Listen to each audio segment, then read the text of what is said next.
During a tour of a local FMCG plant a few years ago, a senior manager mentioned the new pressure the brand was facing. He wasn't speaking of a rising competitor in the market, changing consumer tastes, environmental concerns or even economy issues. He was referring to WhatsApp team groups. If there was any question or concern, particularly by interns, the senior management was expected to reply in real time or within a few minutes at the most. There was no tolerance for a polite, professional "we'll get back to you in a few days."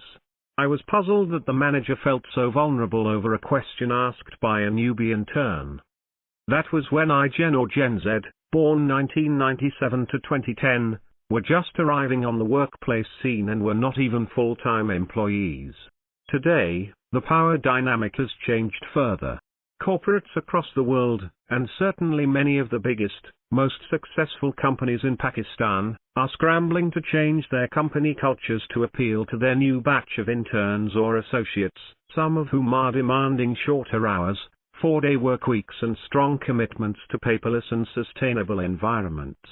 They prefer changing jobs frequently to job stability, and have a desire to share assets and own less rather than aspire to the traditional goal of owning a house and luxury goods. Corporates have always wanted the best of new batches and often wooed students applying for jobs, particularly in places like New York, London, and Karachi. The power center and decision maker though has been the management, with the baby boomers, 1946 to 1964, heading the big brands. Gen X, 1965 to 1980, was eager to please their boomer bosses and driven by the need for material comfort and acquisition. Often the most successful were willing to pull all-nighters and be a slave to their jobs for a lucrative pay and benefits.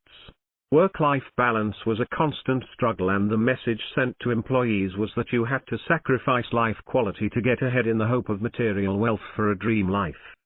Since the Millennial/Gen Y, 1981 to 1996, workforce have been less driven by material needs and generally have less work ethic and care for corporate good citizenship, there was tension and confusion with the boomer bosses as incentives had to be rethought and the needs of each clashed. The boomers were all about shareholders, competitive revenues, ruling market share and material acquisition. They thrived on competition and success. All the while, Gen X was sandwiched in between, striving to please their demanding bosses and confused that millennials confidently stated life quality needs and were comfortable and fearless, leaving tough bosses befuddled. What is the future of top brands if so much of the best talent doesn't dream of building careers there? Today, the boomers are retired or retiring, and Gen Z team members, usually the youngest and newest to the organization, have very clear ideas about what their values are and what they want. They are really not looking for material wealth or asset acquisition and enjoy competition. The startup and entrepreneurial culture is strong and considered aspirational. When I speak at universities, the top student stream of starting their own business is much more than working for top corporate brands. And, even if they want to start their career working for a top brand, and many ask for tips to apply, their ultimate goal is to leave that brand and start their own, and not devote their life to one corporate. What is the future for these top big brands if so much of the best talent doesn't dream of building careers there? Many big Pakistani corporates are starting entrepreneurial incubators within their corporate headquarters to appeal to Gen Z and are confused about how to retain young talent, the best of whom don't want to wait years to climb up hierarchies and get coveted titles. This summer, an organization I had started an internship program for high school students from 15 to 19 years of age with brainstorming sessions and encouraged interns to lead in pairs a campaign for specific projects under our various brands. By giving them ownership, we learned a lot about their values and strategies, particularly marketing and social media approaches to projects and what the youth felt about products, services and philanthropy. They preferred disappearing social media stories to posts that were permanent, they liked casual real-time videos to more formal and perfect campaigns that were scripted with careful editing.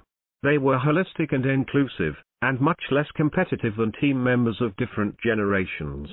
During a group project where they helped spearhead an existing project, their output was far more successful in that they were eager to add value, but were able to complete tasks quicker when guided. We had very tight deadlines. With this generation, there is expected acquiescence on the part of Gen X globally to evolve the corporate culture. Some headlines have actually stated we can't wait for Gen Z to take over corporate culture.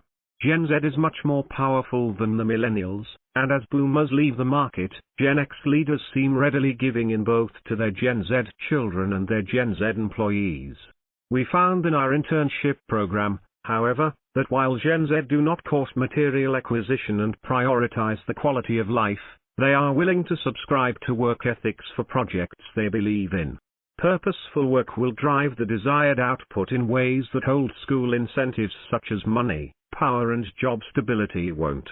So, as corporate Pakistan creates a roadmap for their future, instead of a complete surrender, perhaps fresh incentives such as being part of a corporation of impact and purpose would achieve everyone's goals. The writer is on the board of Pakistan State Oil. www.ladiesfund.com. Published in Dawn, October 24, 2022.